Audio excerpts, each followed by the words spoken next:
First, I would like to welcome to the first seminar of 2022. I would like to acknowledge that this seminar is being hosted on the traditional lands of the Bindal people and pay my respect to elders both past and present. Our expectation is that interactions during seminars are constructive and that all attendees behave with respect and consideration for others in accordance with the Centre's Code of Conduct. So today we've been so lucky to have Laurence McCook giving a seminar about the challenges of ocean conservation from a major Chinese city perspective. He has warned me that his internet has been acting up, but it's been pretty good so far. So with any further ado, I would like to give the word to Bob to introduce Laurence. Thank you. So I'll be very brief because I don't want to cut into Laurence's time. I have had the pleasure of knowing Laurence since I moved to Townsville in 2007, and I'm going to run very quickly through his positions over the years to give you a sense of both the depth and diversity of his work in marine science and marine conservation. He came to Australia, is this right, Laurence? You came to Australia to begin work at the Australian Institute of Marine Science after being at Dalhousie University. That's right, yeah. After that, when I met him, he was a director and manager with the Great Barrier Reef Marine Park Authority. Later, he was a senior advisor to Conservation International Marine Program in Indonesia, then President's International Visiting Professorial Fellow, Chinese Academy of Sciences, and now Director of Oceans Conservation WWF Hong Kong, and also an adjunct professor with the Centre. So a long and diverse history there. And now over to Laurence. Thank you. Thanks, Bob. So I'm just going to assume everybody can hear me. I too would like to pay my respects to the traditional owners of it's kind of out of place here in Hong Kong, but certainly to the Bindal people, the Wulguru Kabar, and wherever you may be dialing in from. So the title. Why aren't we getting there? Ocean conservation, why aren't we getting there? It's deliberately a little provocative, but and I'll be upfront. This is not a science seminar. This is a perspective piece, perhaps even just a soapbox piece. I'm talking from the perspective of Hong Kong, but I'm trying to roll in perspectives gained from all of the different places that Bob mentioned. And also from listening and talking through the Pew Fellows program over many years now, over more than about 15 years, and on perspectives on ocean conservation globally. I need to add that, so just acknowledging the long-term engagement with the Centre, which has been invaluable to me, and the Chinese Academy of Science, but I need to qualify that sorry, I'm just going to set myself a timer here so I can keep an eye on things. I need to add that any mistakes or strong opinions are definitely my own and don't blame anybody else. So, quick outline. Basically, I'm going to try and cover a very broad perspective. This is a very big picture seminar, and so I'm going to, just don't have time to justify all of the assertions and kind of building blocks of my argument. So I hope you'll just bear with me. If you don't agree with me, we can chat later or whatever. So the basic problem I assert is that marine conservation is not succeeding, at least not fast enough and not on the scale that we need to. So we want to talk about why not. And in doing so, I'm going to mention a few of the things that I think are diversions or myths, mistakes, and some harsh truths. And if I offend anybody, bear in mind that most of these harsh truths are aimed at myself as much or more than anybody else.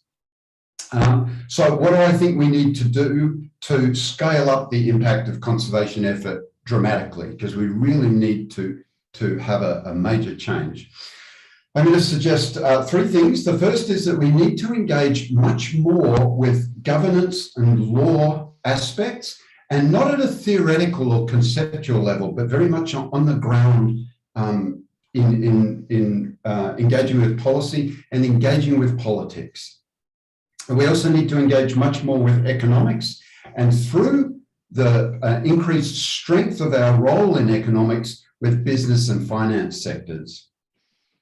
Coming back to the myths and mistakes, there's a whole bunch of distractions from conservation that I think we need to become aware of and avoid. We need to involve the business sector with accountability. And just to illustrate those last 2 points, on the right of this slide, I've got a screen grab from the South China Morning Post, the main English language media outlet in Hong Kong, where HSBC Bank have been paying for coverage for an article about this little solar-powered boat they've got that steams around Hong Kong waters, raking up marine litter, plastic litter in particular, and cleaning it up.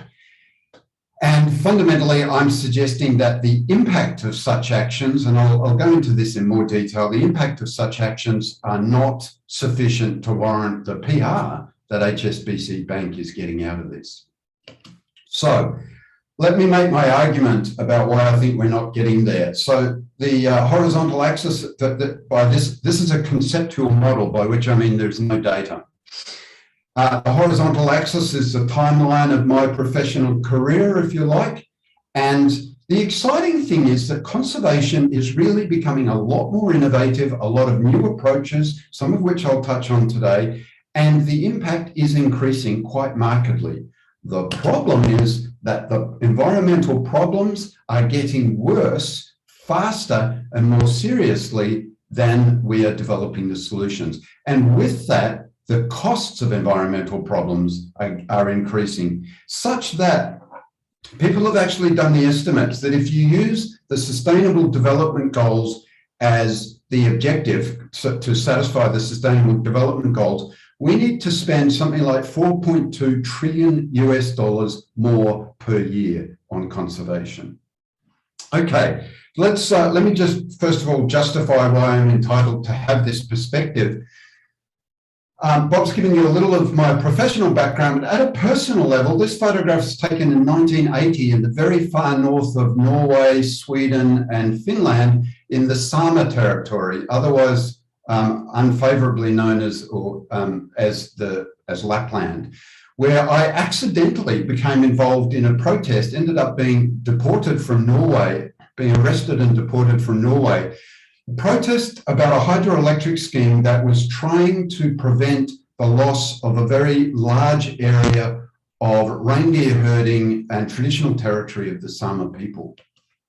I got involved in that because I was already involved with the nascent Wilderness Society, which was aiming to protect the southwest of Tasmania, where I had spent a lot of wonderful, wonderful time in my younger days. This is a picture of the Erebus, the chasm of peace on the Franklin River. And if you know your history, the Franklin River was the site of what was at the time the largest environmental protest and largest nonviolent direct action in Australia's history. I'm actually in that photograph somewhere, but I can't find me. And it ended up with something like 2,000 people over that summer being arrested. And along with others, I spent a week in maximum security prison. I was actually arrested twice. The second time because I was tied to the front of that barge and I had a policeman holding a knife at my chest trying to cut the ropes so that they could move the barge. And it was very clear from the policeman's face that if the cameras hadn't been on us, I wouldn't be here giving this presentation. That campaign led to a very large political campaign, a federal election, a change of federal government directly accounted. The first thing that Bob Hawke said when he was elected for the first time is the Franklin Dam will not go ahead. There was a High Court case, a change in national legislation, a High Court case based around states' rights. The Franklin was eventually protected and remains protected. And if you look at the scale of environmental degradation since 1982, that's a profoundly important achievement. Nonetheless, the way that this campaign was held had serious lessons in terms of alienating a lot of people, especially in Tasmania. So, getting on from the ancient history, as Bob, so basically I'm talking from the perspective of 4 decades working in and around conservation one way or another, mostly as a scientist, but working with the government here in Australia, with levels of government in Indonesia and China, and more recently working with NGOs, WWF and Conservation International. I like to think that on 4 different occasions, I've contributed very much and partnered in a team, but still contributed to changes in national legislation. That all gives me, frankly, that does give me considerable pride. However, as a scientist, we must critically review the evidence. And when I do that, when I stand back, and that's what led to me moving out of research to the Great Barrier Reef Marine Park Authority, eventually leaving the authority and various other changes. When I review the evidence, so in 1992, just about the week that I became a coral reef ecologist, Clive Wilkinson warned at the International Coral Reef Symposium that reefs around the world were being seriously degraded. Tragically, he has proven to be almost completely correct. When I started my PhD in Nova Scotia in the, I hope you can still hear me. When I started my PhD in Nova Scotia in the mid-80s, scientists were warning that there was a risk of collapse of the cod fishery. Once again, they were proven right. And 30 years later, there is still basically no fish there.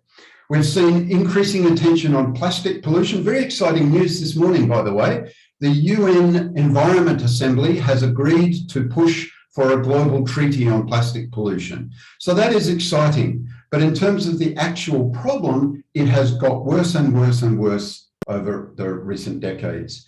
And outside the ocean, climate change, the Amazon degradation. The point I want to make here is that there's an alarming observation that conservation scientists identify environmental problems. They are often poo-pooed and ridiculed by particularly the more conservative elements of society and politics as agents of doom and gloom. I'm giving you a pretty gloomy picture today, but we've got to face the facts. Almost all of these dire predictions come true.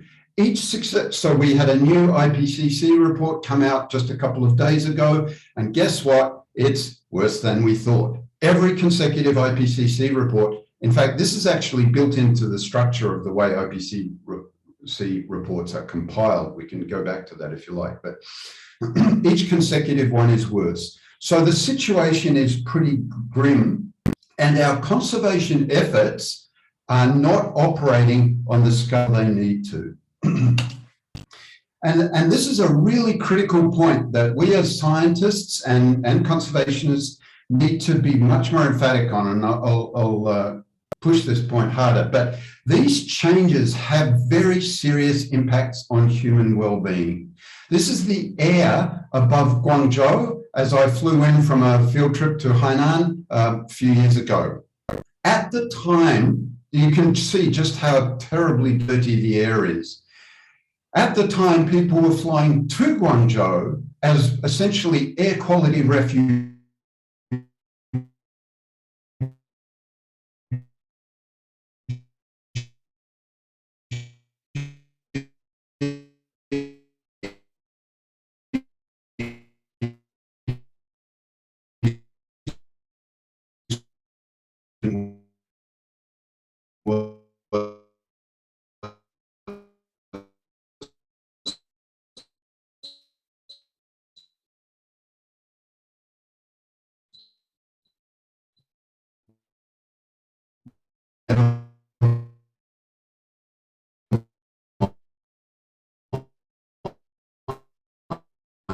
As in just a semantic point, the word biodiversity is used very widely in conservation. We're trying to protect the marine biodiversity of the Hong Kong region.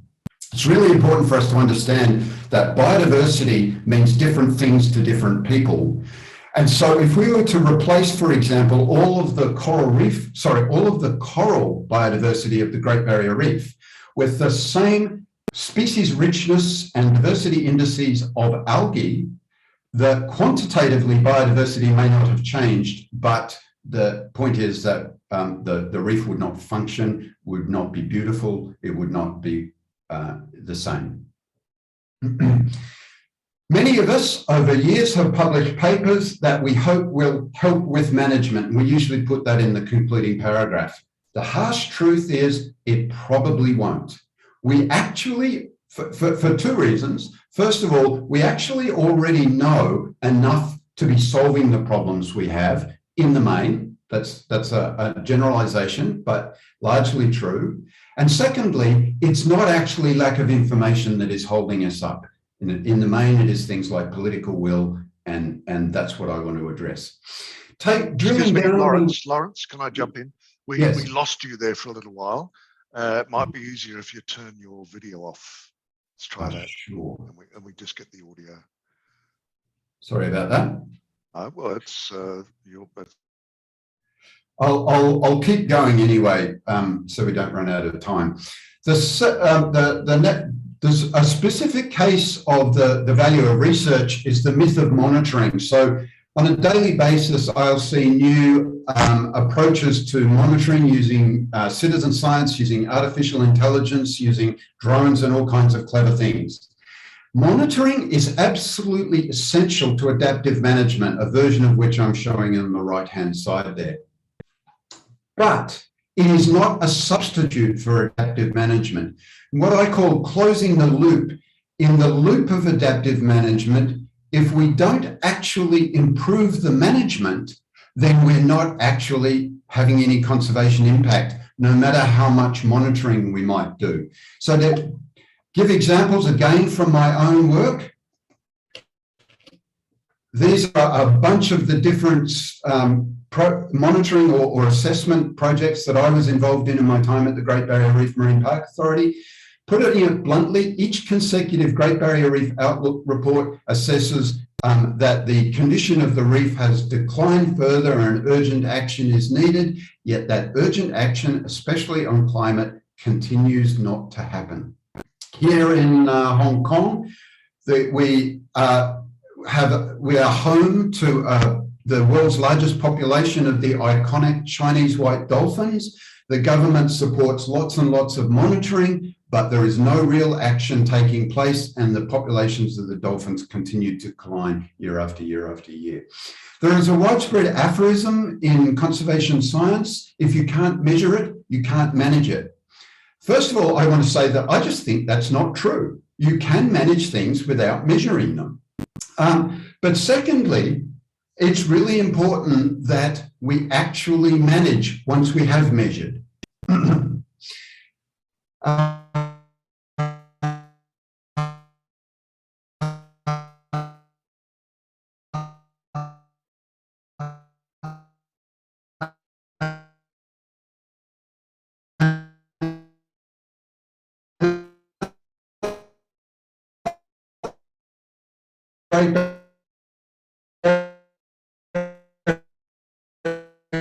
We need to. Scientists have all gone quiet. There is the myth of awareness raising, that if we all just raise the awareness of the public, see the internet's unstable again, I'm hoping you can hear me. If we raise awareness, then all the problems will go away. In most cases now, we have enough awareness. The problem is that we don't have enough action. And on this one, just a cautionary note for organisations: beware your comms people who may be seeking in public and in media reports and so on. What is the priority? Is the priority to promote the organisation, or is the priority to produce conservation impact, change in behaviour? Because they are not the same thing, and they often actually compete with each other. So a whole page of plastic myths I'm going to come to in a moment, but a couple of other myths that I'll try to work you through during the rest of this presentation. The first is the myth that individual action or domestic action in our homes and our families is going to make a difference. I'm going to suggest that that simply can't work. And I speak as someone who has for 40 years not minimized my use of single-use anything, including single-use plastic, who has composted all of his food waste, who has done everything I can. I haven't eaten at McDonald's or Kentucky Fried in 40, well, ever actually. Another myth is that protesting, criticizing governments or developers produces change. This is the harsh lesson from Tasmania. Sometimes it does, but very often it actually just produces a stronger reaction from a much better resourced sector. The myth of conservation as a cost. Conservation is an investment. The payback, the costs of change or action are dwarfed by the costs of inaction. Again, we'll talk about this, but the easy example is climate change or COVID, where we saw resistance to taking action, as a result of which we didn't look after the economy suffered much worse. Now, the challenge in this one is not the costs, the challenge is who pays for costs. A couple of points at the bottom there that we'll talk about at the very end of the seminar. The myth that environmental, social and governance investing by corporations and their philanthropy is changing the balance, but we'll come back to that. A bit of a rant, I'm really getting on my soapbox now, a bit of a rant about some of the myths of marine litter and especially plastic pollution. The first thing I want to say is this is not primarily a scientific challenge. We know enough that we now need action, and that's why the UN agreement last night is very exciting. If we can get an international treaty, that will drive the kinds of change I'll talk about during this seminar. Raising awareness is not the solution. So lots and lots of people here in Hong Kong do projects to help us raise awareness of marine pollution for our marine plastic work. Again, the awareness is already there. Most corporates and most community members that are remotely interested are already aware. The problem is they are not well informed on how to take action. Recycling is not the solution. The aphorism is reduce, reuse, recycle. It's a hierarchy. We must first reduce, then reuse, and only then with the remnants should we recycle. And it needs to be implemented as such. There's way too much emphasis on recycling. What we need is a truly circular economy. Again, I'll illustrate this a bit later, but you'll also see on many products, they advertise that they are recyclable. What we need is recycled products, or better still, reused products. Replacing plastic with other materials is not the solution. So you see on the top right, the stainless steel, environmentally logoed, there's happy dolphins and sharks and dugongs and things in there. I'm not sure if that's a WWF water bottle or from somewhere else. The point is that that's considered to be more environmentally sustainable and friendly than the plastic bottle, single-use plastic bottle, which I actually reuse hundreds of times around my home. That's how I buy my orange juice.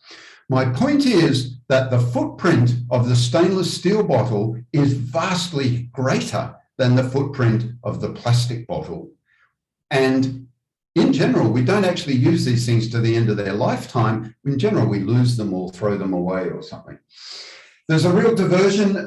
Lots of people approach me on a monthly basis about looking for support for a startup that wants to produce biodegradable plastics.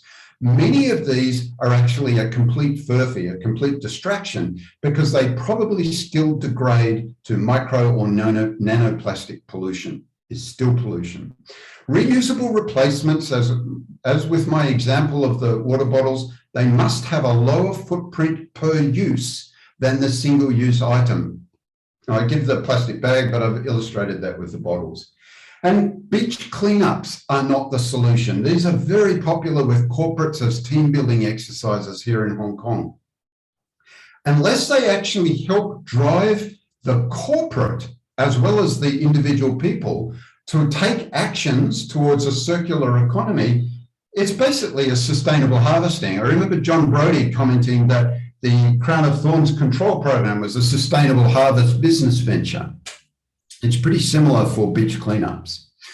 Okay, enough trying to depress you. Let me try now to talk about where I think the solutions lie, especially in the NGO world, but I would argue still in conservation science. We are still very dominated by studying nature and people with expertise in nature. I argue that we need to really broaden the expertise and do it in a very hands-on, not an abstract, conceptual and academic way. We need to do that in two fields in particular. We need to have a much more complete version of economics driving policy in our broader society, and the conservation sector needs to be much stronger on legal and governance aspects.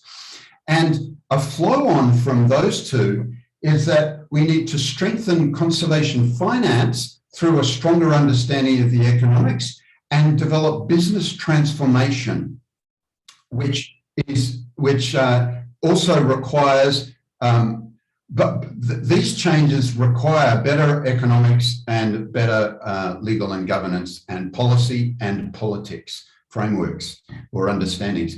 Let me drill first into some aspects of legal and governance. Then we'll talk about economics and finish up talking about conservation finance and business. So just a few fairly random thoughts, I'm afraid. I'm still trying to get these things organized in my mind. But fundamentally, politics is the key, the key deciding factor, and the foundation of conservation is legislation, regulation, and policy. To be effective, legislation, regulation, and policy must be well-designed, enforceable, enforced, and effective. And that means penalties and conviction rates that are actually effective. This is a lesson, and I see John Day's in the audience, this is a lesson that came to my attention during the rezoning and the aftermath of the rezoning of the Great Barrier Reef, where there was a lot of illegal fishing.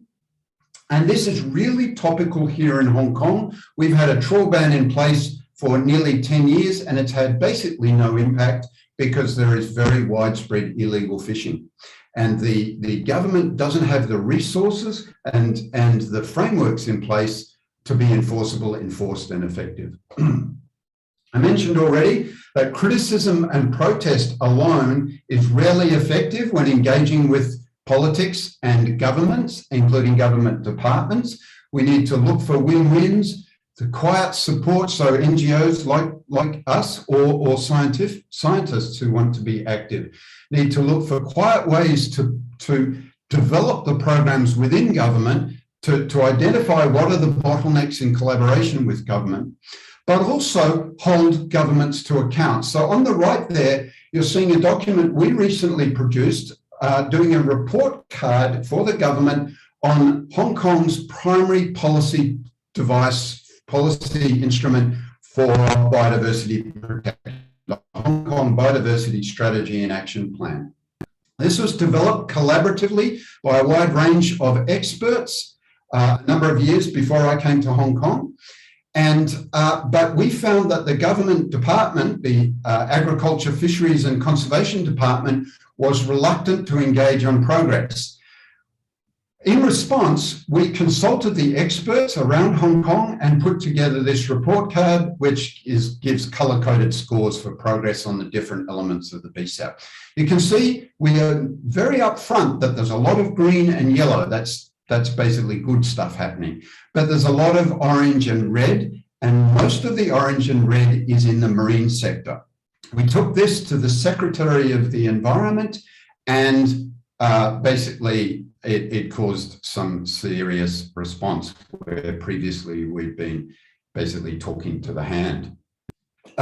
You need to understand the roles of different government agencies and different the role of politicians, the role of ministers, the role of government departments, etc. So here in Hong Kong, there are policy bureaus and there are implementation departments. And for decades, people like WWF have engaged with AFC, the Agriculture, Fisheries and Conservation Department, who are not actually able to change policy. So we're now engaging with the Secretary for the Environment much more. We need to engage with planning and finance and not just environment portfolios. Here in Hong Kong, so you can see Hong Kong in the bottom right of the map there. It's a relatively small area within the Greater Bay Area, of which is a kind of an urban description, or the Pearl River Estuary, which is a geographic description. People here in Hong Kong are surprisingly insular and parochial in their conservation discussions, and we need to engage much more at the national level. I'll come back to this in a moment, but in particular, if you want to protect dolphins or water quality, you need to be dealing with the Guangdong government in Hong Kong. There's an emerging field of environmental rights and law and accountability, and I'll just give you a quick overview on environmental rights just to illustrate how much the potential scope here is. This is a slide I stole from Michelle Maloney from the Australian Earth Laws Alliance. And we don't have time to go through it in detail, but it itemizes there, 5 different legal approaches to giving nature itself rights. And so the one that I think is really cool is you may be or may not be aware that corporations in most Western countries have legal personhood. They're not the same as people, but they have personhood. I'm hoping you can still hear me. Yeah, the sound's coming through well, Laurence. Except now.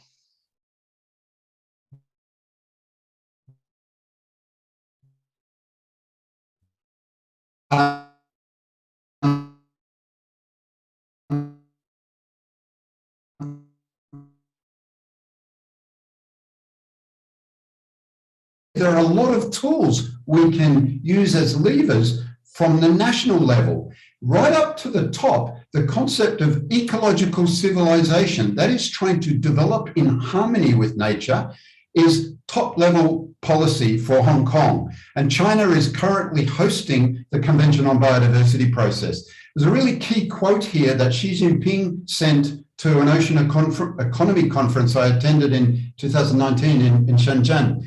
To give our future generations clear water and blue sky, we must place high priority to ocean eco-civilization development, strengthen the prevention of ocean environment pollution, protect ocean biodiversity, and achieve sustainable exploitation of ocean resources. This is really powerful, but there is a real reluctance to use these kind of tools. The principal policy instruments at the national level in China are the 5-year plans. The recent 2 5-year plans, the 14th and the 13th, include these 5 elements, which provide a legal basis for a really transformative change in marine environmental management. And we should be using them on a global scale to leverage, to put pressure on governments like Australia, saying, look, China is transforming, why don't we? Now, I'm not saying that everything in China is hunky-dory. I showed you that picture of the air quality, but they are aware of the importance, and they are aware of the financial importance. So on that note, let's transition to my perspective about engaging with economics. Many of you will have seen me use this slide before, but I'll go through it again. Basically, the standard dialogue on the environment in the media in the West and in China, and in particular in politics, is that we have to balance human benefits against environmental benefits. And oh, by the way, I see Ingrid Van Putten in the audience, and I'll just give her a shout out for influencing my thinking here. Thank you, Ingrid. We are humans, we put greater weight on human benefits. The problem with this view is that it is missing out a huge range of human benefits in the form of natural capital or ecosystem goods and services. Many of you are familiar with this, but for those that aren't, this is things like food, coastal protection, tourism, water disposal, waste disposal. I've categorized there to be around about 20 different types of ecosystem goods and services provided by marine ecosystems to people. Now, the problem that we have is that, as I said, in the typical discourse, and as I understand, I'm not an economist, but as I understand it, in the neoclassical economics that drives most policy discussions in the West, these ecosystem goods and services are considered as externalities, but they are extremely important, even just in crude financial terms. Let me give you a couple of examples. So this is some work by some very good friends of mine from the Pew Fellows program, Mike Beck, who's now at University of California, and Glenn-Marie Lang, who's just retired from the World Bank. Basically, they did an assessment with a whole bunch of colleagues where they looked at the impact of a healthy coral reef, estimating it to be about 1 metre higher in coastal protection. They looked at wave attenuation caused by reef degradation or loss of wave attenuation, and by loss of mangroves. So you can see the mangroves here in the centre, and the impacts of that on built infrastructure, built capital, that is cities and roads and bridges and stuff like that. And by the way, we're not seeing this from coastal protection in Sydney and New South Wales and Queensland at the moment, but we are seeing it from the increasing intense weather events, which are exactly what was predicted under climate change scenarios. So what they then did, I'm hoping you can still hear me, is they assessed at a global scale using GIS systems, they assessed the impact of reef loss on the accrued financial costs of flooding to human-built infrastructure. And you can see that over a 100-year period, it comes to hundreds of billions of US dollars. As a consequence, they are now working with the reinsurance. This is the people that insure insurance companies. The insurance companies pay for the damage to the flooded capital. The reinsurance sector is now working with organizations like TNC to invest in reef restoration as a business investment to reduce their future payouts. I'm going to contrast that emerging good news story with the situation on the Great Barrier Reef. So many of you have seen the figures, and we tout this. I've heard it in press releases just in the last couple of weeks. $6.4 billion of revenue generated from tourism and fisheries. So we're only talking 2 ecosystem services there, from the Great Barrier Reef to the Australian economy on a yearly basis. What you may be less aware of, and is these small blocks down the small bars there, are the budget of the Great Barrier Reef Marine Park Authority, which is dwarfed by the revenue the reef generates. And indeed, if you look at the total amount, so I'm sorry, I'm very out of date here. This is 10 years old now. The investment 10 years ago, the total investment by both state and national governments was again dwarfed by the revenue. And this surprises me, but there was a study commissioned by WWF, the Farmers Federation, and the tourism operators a few years ago, which asked the question, if this revenue stream was produced by any other form of infrastructure. In other words, if we consider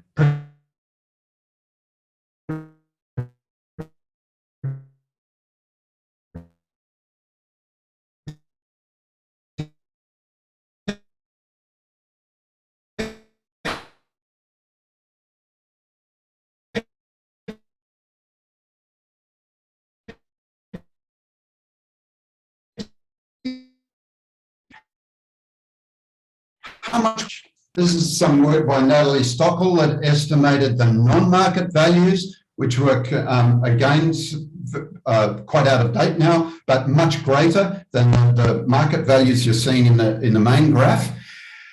But if you think back to my previous slide, coastal protection has I strongly suspect that the impact of the Great Barrier Reef in terms of protecting coastal infrastructure from storm damage, particularly as we're getting more intense storms, is probably much greater than what we're already documenting for things like tourism. And by the way, is much less dependent on things, or much less vulnerable to shocks like a COVID outbreak, which has decimated the tourism industry.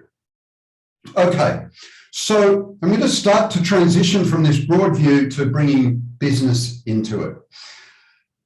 The diagram here shows you the conventional use of the term economy, which is a linear economy. It's measured pretty much only in dollars, although it certainly in public discourse, it's considered only in dollars. Professional economists don't measure much more than that. But fundamentally, nature is treated as one of a number of externalities. And in this model, where you don't pay, the costs of externalities are not factored in and accounted for, there is no incentive to care for nature, the biosphere, or common resources.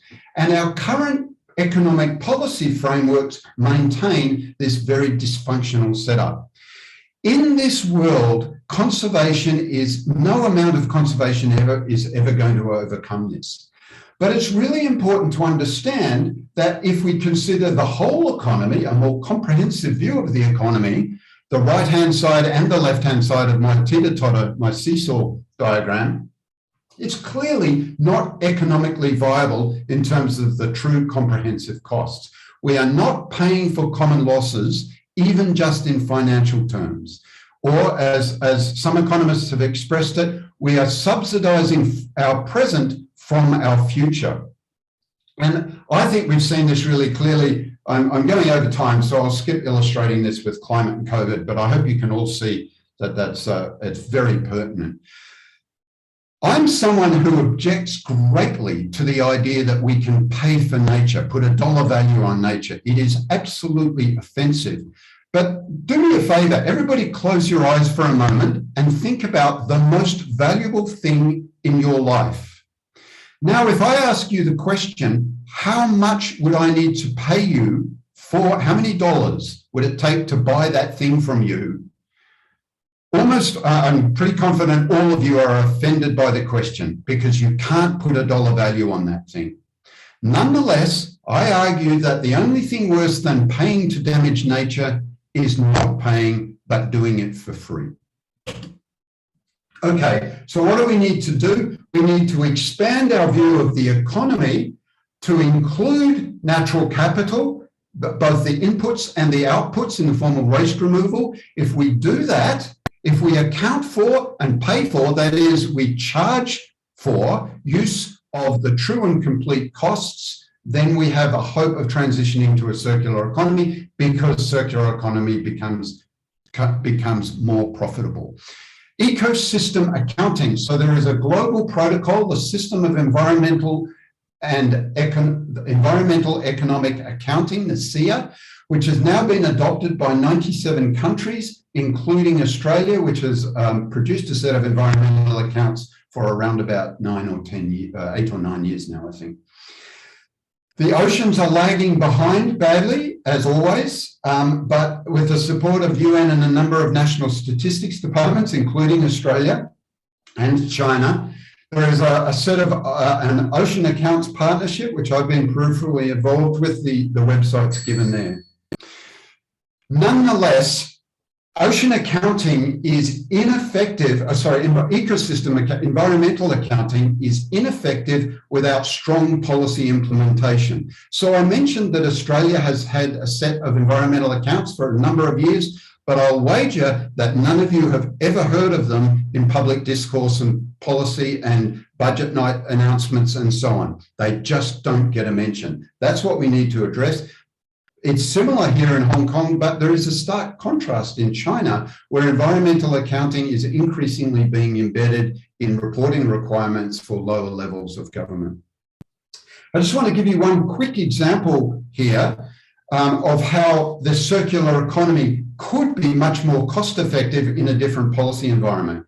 So there's a recent report came out, the website's at the bottom there, which showed that many of the the minerals that we need for batteries and tech, especially in our energy transformation, If we were to reduce, reuse, recycle, that's the R cubed there, compared to mining, the concentrations of the minerals are much higher in recycled lithium batteries than they are in the natural ores. So it should be much more cost effective to recycle batteries in a circular economy than it is to mine for them. The problem is there is no charge for the serious human health and environmental costs that these really toxic minerals involve when we dispose of them, and we have all kinds of inbuilt subsidies for mining.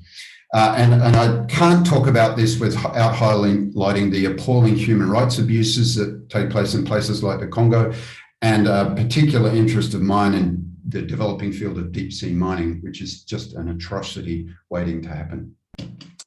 Okay, I keep mentioning business. Why do I think business is so critical? The simple truth is that most human activity is done by businesses, and hence most human impact is due to businesses, followed very far behind by governments and then individuals. I'm misusing this diagram, I'm upfront about that. This just illustrates the pools of capital in the global markets, basically the buckets of money that are out there. The amounts are staggering compared to the amounts of money that people like us deal with individually or in our work. The point I want to make here is that this is all held by private businesses, corporations, or extremely wealthy individuals. Almost all of this, if we use these pools of capital as a proxy for human activity, because human activity costs money, it's a rough approximation, I acknowledge, most of this money is being invested in environmentally destructive activity. How do I say that? I'll come back to that, but simply because if it was being invested in environmentally responsible activity, they would be advertising it. This is why I argue that individual and domestic behaviour change that organisations like the NGOs I've worked for is never going to get us there. It is just way too small in scale. I want to zoom in on Hong Kong a little bit because I'm going to use Hong Kong as to illustrate a couple of points here. How are we doing for time? We should be okay. So the geographic footprint and hence the biodiversity, Hong Kong is surprisingly biodiverse for its area, but its area is really tiny. However, the city has a global footprint. It is a global driver and hub of business, finance, investment, most of which is going, as I say, into degrading ecosystems. We'll talk in detail about seafood, but I'm currently hoping to develop a program to engage the finance sector to disinvest or to block investment in deep sea mining before it actually gets off the seafloor, so to speak. Let me illustrate sorry, we'll come back to illustrating with seafood. That's just to remind you that basically most of the buildings that you can see are somehow involved in global scales of business, investment, finance, banks, etc. Okay, let's drill down a little bit on seafood. So over the decades, in particular since I joined the Pew Fellows program, I've watched people, I've never been really involved in fisheries directly very much myself, but I've watched people work hard to improve fisheries management and sustainability in countries all around the world. The problem is always that even when this is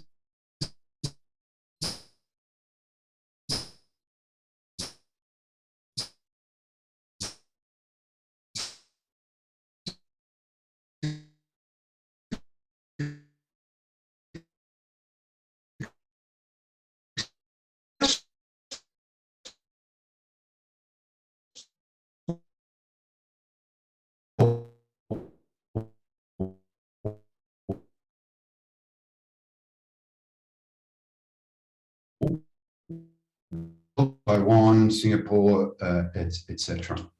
So what we're doing here in our seafood program under my team is we're trying to really address the market end. And we're not trying to do that just at the scale of individual action. So WWF Hong Kong has had a seafood guide for about a decade, and it really hasn't had much impact, especially outside the very small 1% of the English-speaking Hong Kong. Most of the seafood is consumed by the Chinese community in places like where I'm living. What we're trying to do is actually create a positive feedback loop between consumers and the caterers and retailers and the seafood suppliers, whereby the consumers provide a visible incentive of increased market to the businesses create visible and hence make it easier to request sustainable seafood, to purchase sustainable seafood, and we're trying and thereby make it easier for us to drive up demand. We are trying to create direct links between that. Even more than that, and I'll come back to bankable nature solutions, we're actually, one of the problems we have is that there are very few locally produced sustainable seafood items available in Hong Kong. Basically, actually, of the 70 most popular items, none of them are locally produced and sustainable. So we are developing a project to develop local, sustainable, environmentally sustainable and business sustainable mariculture, which we can then plug into this loop. A bit more on that later. Similarly, but much less well, only recently developed, this is the new strategic plan for my plastics team. Again, trying to engage both businesses and community work to create demand and supply, to create a feedback loop which facilitates communities being much more effective at recycling, at reduce, reuse and recycling, by creating the infrastructure for that. And in doing so, we want to make sure that the businesses that invest in this get the return. Again, let me make this really personal for you. For around 4 decades, I've been trying to minimize the waste I produce. And I almost never buy takeaway food, and I certainly don't get it delivered, because the delivery companies here in Hong Kong produce massive amounts of single-use plastic and other food waste. I've had virtually no impact. In contrast, we are working with the two of the bad guys, frankly, Food Panda and Deliveroo, who produce or catalyze much of this waste. But one of those companies on their online app has changed the default setting from assuming that you all want disposable plastic knives and forks and chopsticks and napkins and so on, to assuming that you don't want it unless you ask for it. With that small change, they have had more impact per hour than I've had in my lifetime. And think about the scale, 7 million people in this city, most of them order delivered food, especially at the moment. These companies are going great guns because we're all in lockdown. We're all working from home and we're all scared to go outside because the Omicron outbreak is in the tens of thousands per day cases here. Okay, so how can we, a bit more about activating the value of natural capital for conservation, and specifically in the field of conservation finance. So fundamentally, conservation finance is in the business of creating investments which have conservation outcomes as well as being profitable. Most conservation historically has been non-profit, right? This needs to, but a number, right, that's my signal to finish up, but I think we're very nearly there. It needs to be a genuine partnership, but because the corporates and the business world are big and rich and NGOs are small and registered as charities, we're not yet there. There is a power imbalance. I'm sure many of you have heard about blue carbon, but there is an emerging field of investing in blue biodiversity as the awareness of the biodiversity catastrophe increases. Understanding a key element of this, and I've got a couple of colleagues here at WWF Hong Kong, a guy called J.M. Champagne, who's really good on this stuff. They are doing things like increasing business awareness of the risks to the business model from environmental catastrophes, the insurance consequences, and how improving business models is actually already profitable. This stuff is huge. It's getting huger. It's growing every day. I and JM are approached on a daily basis nearly, but it is at serious risk of fraud. The polite term for environmental fraud is greenwashing, but it needs to become recognized as a form of financial fraud. We'll come back to that a little later. But the key thing that we need to do, as I illustrated in the last two slides, we need to give a business advantage to businesses that support nature and a disadvantage to businesses that don't. To do this, we need policy change. The problem we have is that governments don't like to make policy changes that they see as unfriendly to business, and nowhere could that have been more clear than climate policy in Australia. This is a source of great annoyance to many people in the business sector. For example, when I was last in Australia, I was talking with the general manager of one of Australia's largest metal manufacturing companies, who was irate that despite them investing greatly in renewable energy, the government policies were penalising them. Not even a level playing field. There's a number of emerging mechanisms for conservation finance, things like impact investment funds, green bonds, bankable nature solutions, such as I talked about with our bankable fish project, where we are aiming to have business invest in this at a large scale simply because it's a good idea. Sadly, however, nature positive business activity remains very small scale. It's a niche investment. Okay, second last slide. Many of you will have heard of corporate social responsibility investment by businesses, and that's now being overwhelmed by ESG, environment, social, and governance investment. Many companies are now being required to include ESG reporting as part of their annual reporting. This, from a conservation perspective, this stuff is a necessity if we are to grow in scale, to operate at the scale of business instead of at the scale of small charities.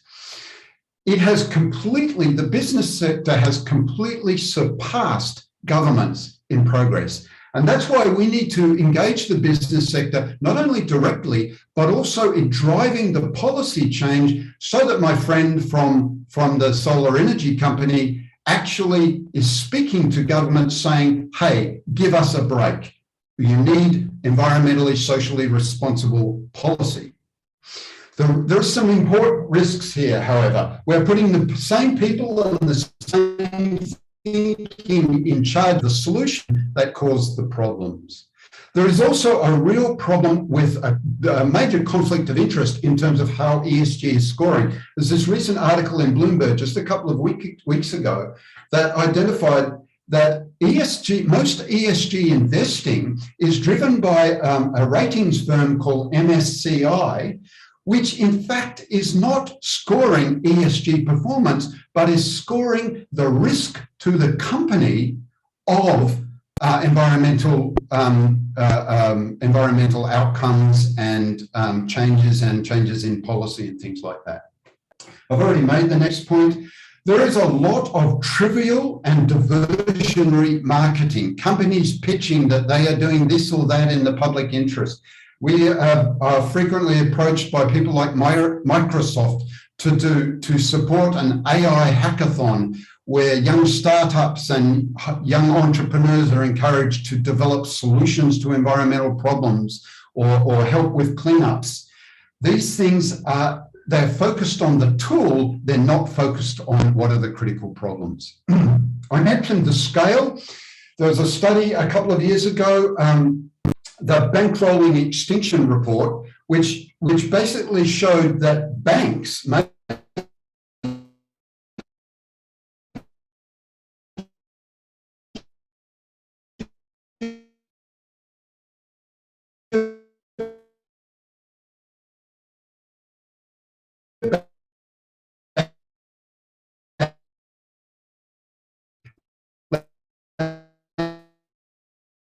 a total of,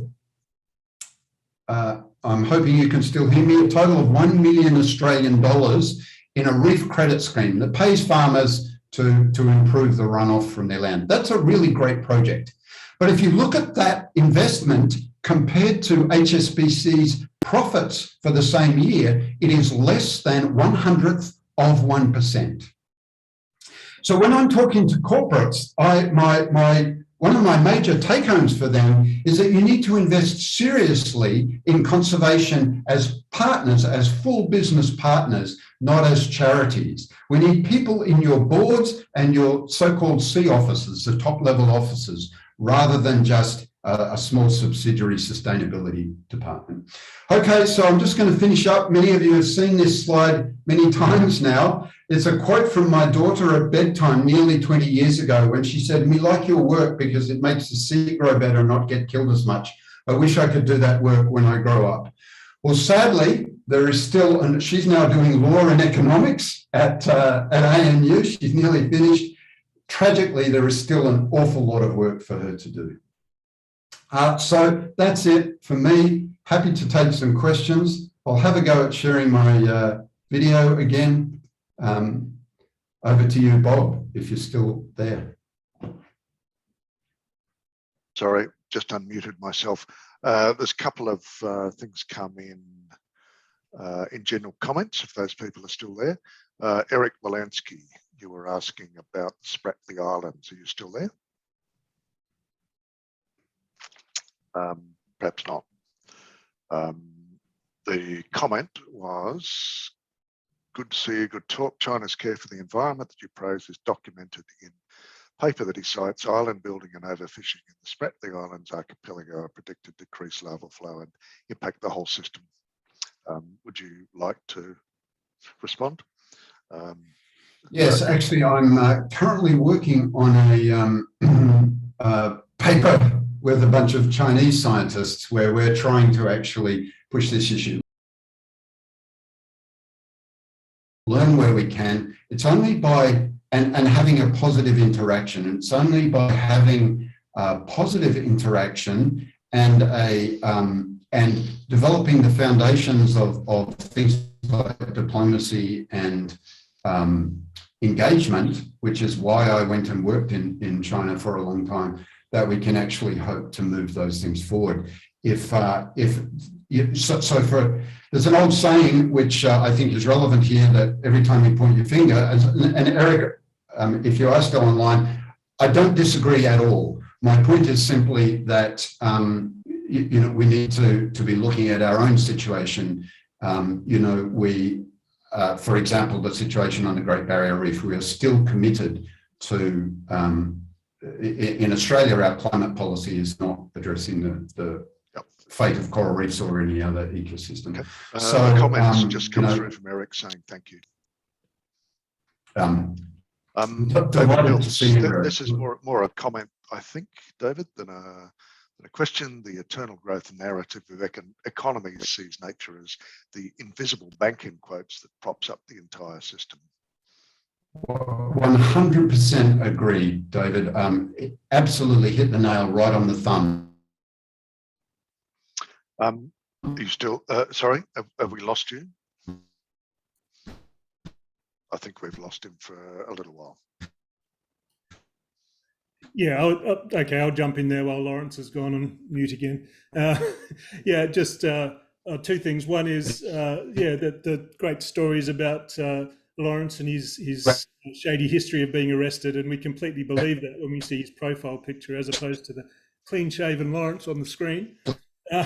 But other than that, that was just I guess an addendum to the slide, which obviously you don't have time for, Laurence, in the incredibly packed presentation. But I just think this underlies everything in terms of the economic. There has to be something there that's squeezed that creates this magic of eternal growth, and it's just this invisible bank that isn't accounted for in GDP and doesn't come in anywhere. And it's just the tragedy of the way the system is built.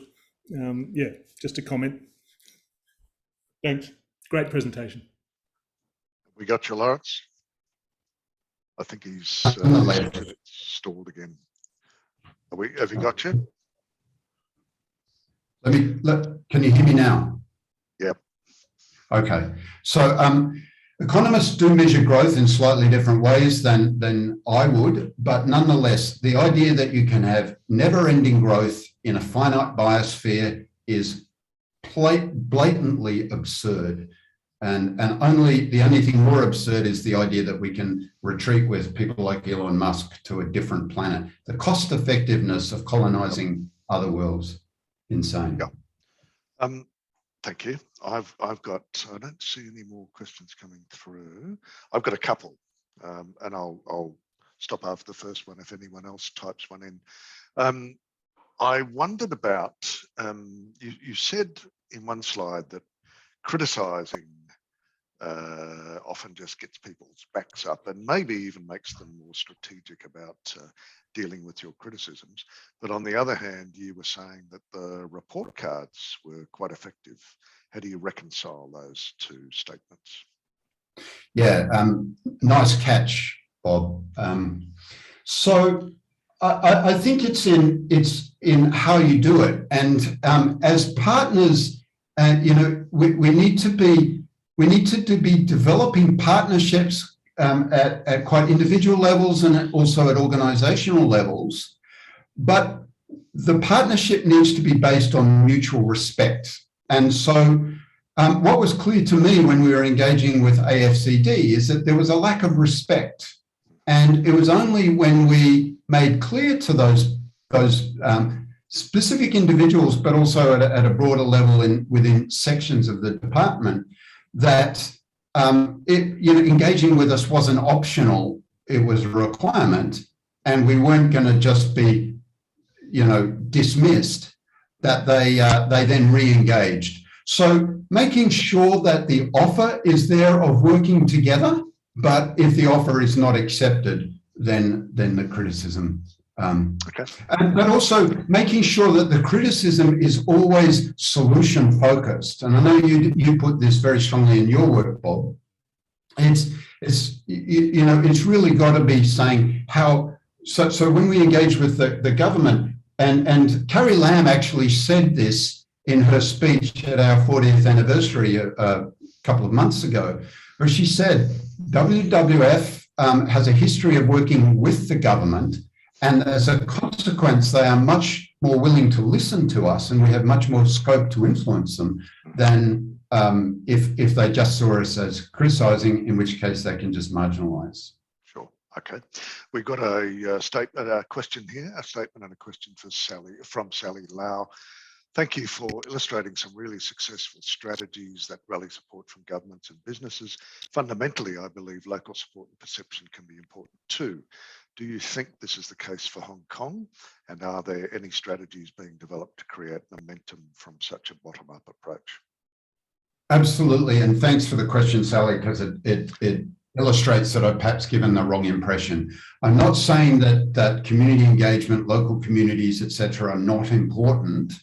I'm saying that they are not empowered enough to have the impact on the scales that we need to. So if you think about the plastic slide, I was saying that we are seeking to empower the local communities to engage effectively with businesses to create the feedback loops for basically different infrastructure, for a circular economy infrastructure. So we actually have a long history of engagement, and I will restate that I have a long history of commitment and conviction to the importance of local community engagement for conservation initiatives. Actually, I was told that by Daniel Janssens in Costa Rica in around 1990. My point is that in order for that to be transferred to the scale of activity, it needs to have concrete mechanisms of influence in business. So bottom up, absolutely vital, but when we talk about bottom up and top down and the need for a complementary approach, we tend to think just of governments as top down. Yeah. And I'm basically suggesting the true top is actually the business sector. Yep. Okay. I've got another one. Monitoring as opposed to management. Now, very briefly, we've done an analysis of the adequacy of funding of Queensland terrestrial parks. It won't surprise any of the managers, and it won't surprise you, I don't think, that they're all mostly underfunded, but most of the underfunding is disproportionately felt by biodiversity-related strategies. That probably doesn't surprise you either, as opposed to visitor-related strategies, activities. And ironically, the most underfunded activity across 25 odd activities is monitoring biodiversity. So they have no idea what's happening as a result of all those cutbacks. Would you care to comment for the marine environment? That's an interesting perspective. And, you know, we always like to explain the differences of the marine and terrestrial environments, but I actually think more often than not, you can assume the parallels, at least until proven otherwise. And sure, in terms of operational consequences, you know, very often the differences matter less than the parallels. I guess, you know, my key point would be, it just goes to show that we need, so the reason they're focusing on visitor experience is that's where they're seeing the ecosystem service being provided. They're not seeing the broader ecosystem services that are being provided by biodiversity. And so I would argue, so one place I think we do need to raise awareness. That's an interesting, I just changed the entire pitch. We need to raise awareness of the importance, both financial and non-financial importance, of broader ecosystem services and goods, and how it's worth investing in them. I'm a little more cynical than that. I absolutely agree that when people talk up the differences between land and sea, they're mostly wrong. There are many similarities. What I'm cynical about is I think the reason the visitor facilities are being maintained at the expense of biodiversity is all to do with the electorate and getting back into power or staying in power. It's as simple as that. Because most visitors to national parks have no idea what's happening to biodiversity and probably don't even care, as long as the barbecues and the toilets are working. Yeah, you know, probably a longer discussion, Bob, but I would suggest that actually you're restating what I said from a different direction. So fundamentally, people do re-elect those people that make sure they have a good time in the short term because they're less aware of the other side of the equation. And so, yes, people are not aware of biodiversity, they don't care about it, but there's a reason they go for a barbecue in the parks and not, you know, somewhere else. And the reason is they're actually enjoying the nature and the biodiversity. Yeah, which is great. Yeah. But they're not. Oh, all right, a discussion for another time. we could go on at length. I can't see any more comments in the text box, and I can't see any more hands raised. So before we leave, would anyone else like to make a comment or ask a question? Okay, I think we might end it there. Is that all right? I think so, yeah. Yes. Thanks, everybody.